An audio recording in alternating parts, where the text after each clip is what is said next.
केंद्रीय गृहमंत्री शहांकडून लोकसभेत 130वा घटना दुरुस्ती विधेयक सादर। गंभीर गुन्ह्यांमुळे अटक झालेल्या किंवा ताब्यात घेतलेल्या नेत्यांना पदावरून हटवण्याची तरतूद। सलग 30 दिवस जेलमध्ये राहिल्यास पंतप्रधान मुख्यमंत्र्यांसह कोणत्याही मंत्र्याला पदावर राहता येणार नाही। संसदेमध्ये 130वा घटना दुरुस्ती विधेयक सादर होताच विरोधकांचा गदारोळ।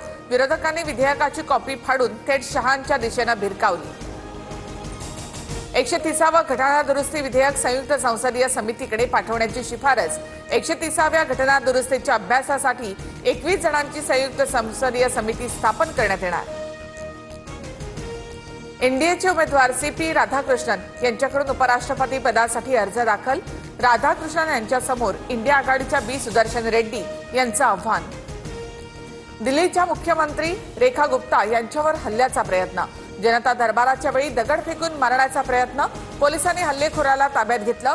हत्येच्या प्रयत्नाचा गुन्हा दाखल।